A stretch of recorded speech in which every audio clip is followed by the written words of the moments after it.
ಹಿರಿಯ ನಟಿ ಸರೋಜಾದೇವಿ ಅವರ ಬಗ್ಗೆ ಮಾತಾಡಲು ನಮ್ಮ ಜೊತೆ ಇವತ್ತು ಪ್ರಭಾಕರ್ ಅವ್ರನ್ನ ಮಾತಾಡ್ಸ ಹೋಗ್ತೀನಿ. ಸರ್ ನಮಸ್ತೆ. ಮೊದಲನೇದಾಗಿ ಈ ವಿಷಯ ತಿಳಿದಾಗ ನಿಮಗೆ ಯಾವ ರೀತಿ ಇತ್ತು ನಿಮ್ಮ ರಿಯಾಕ್ಷನ್? ಅಲ್ಲ, ಬೆಳಿಗ್ಗೆ ನಾನು ನೋಡಿದ್ದೆ ಒಂದು 11:30-12 ಗಂಟೆಯಲ್ಲಿ ನ್ಯೂಸ್ ನೋಡಿದಾಗ ಗೊತ್ತಾಗಿತ್ತು. ಶಾಕ್ ಆಯ್ತು, ಬೇಜಾರಾಯ್ತು. ತುಂಬಾ ಒಳ್ಳೆ ವ್ಯಕ್ತಿ, ತುಂಬಾ ಒಳ್ಳೆ ವ್ಯಕ್ತಿ. ಒಂದು ಸಲಿ ಮೀಟ್ ಮಾಡಿದ್ದೆ. ತುಂಬಾ ಸರಳ, ತುಂಬಾ ಚೆನ್ನಾಗಿ ಮಾತಾಡ್ಸೋರು, ಕೆನ್ನೆ ಎಲ್ಲ ಹಿಂಡೋರು. ಬೇಜಾರಾಗತ್ತಮ್ಮ, ಅಂತವ್ರನ್ನ ಕಳ್ಕೊಳ್ಳೋದು ಯಾವತ್ತಿದ್ರು ನೋವೇನೆ. ಈ ಹಿಂದೆ ಏನಾದ್ರು ಭೇಟಿ ಆಗುವಂತ ಪ್ರಯತ್ನ ಏನಾದ್ರು ಆಗಿತ್ತಾ ಅನ್ನುವಂಥದ್ದು? ಇಲ್ಲ, ನಾನ್ ಭೇಟಿಯಾಗಿ ಸುಮಾರು ದಿನ ಆಗಿತ್ತು. ಲಾಸ್ಟ್ ಟೈಮ್ ಮೀಟ್ ಮಾಡಿದಾಗ ಪ್ರತಿ ಸರಿ ನೋಡಿದಾಗೆಲ್ಲ ನನ್ ಕಿವಿಲಿ ನಾನು ಚಿಕ್ಕವನಿಂದ ಇದು ಓಲೆ ಹಾಕೊಂಡು ಅದನ್ನ ಯಾವಾಗ್ಲೂ ನೋಡಿ ಟೀಸ್ ಮಾಡೋರು.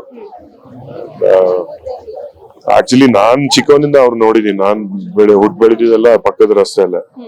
ಸೊ ಅವಾಗ ಅವ್ರ ಮನೆ ಮುಂದೆ, ಈ ಮನೆ ಮುಂದೆನೆ ನಾನು ಸೈಕಲ್ ತಗೊಂಡ್ ಬರ್ತಾ ಇದ್ದೆ ಅವ್ರನ್ನ ನೋಡೋದಕ್ಕೆ. ಅದೆಲ್ಲ ಮೆಮೊರೀಸ್ ಇದೆ. ಇವತ್ತು ಫಿಸಿಕಲಿ ಅವರಿಲ್ಲ, but emotionally she'll always be there. And of course ಅವ್ರು ಹಾಕಿರೋ ದಾರಿ ಸಾಕಷ್ಟು ಜನ ಕಲಾವಿದರು ಫಾಲೋ ಮಾಡ್ಕೊಂಡು ಹೋದ್ರೆ ಐ ಥಿಂಕ್ ಎಷ್ಟೋ ಉದ್ಧಾರ ಆಗ್ತಾರೆ. ಅಂಡ್ ಅವ್ರ ಅಚೀವ್ಮೆಂಟು ತುಂಬಾ ದೊಡ್ಡದು.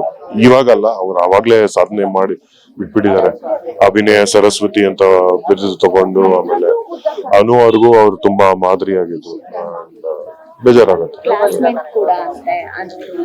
ಹೌದು, ಐ ಥಿಂಕ್ ಇಂದು ಅವರು ಅನು ಅವರು ಮೌಂಟ್ ಕಾಮಲ್ ಅಲ್ಲಿ ಒಟ್ಟಿಗೆ ಓದಿದ್ರು. ಇದಿಷ್ಟು ಪ್ರಭಾಕರ್ ಅವರ ಮಾತಾಡಿದ್ರು. ಕ್ಯಾಮ್ರಾ ಪರ್ಸನ್ ರಿಯಾಜ್ ಜೊತೆ ಐಶ್ವರ್ಯ ಕೂಡ ಸ್ಪೀಡ್ ನ್ಯೂಸ್ ಕನ್ನಡ, ಬೆಂಗಳೂರು.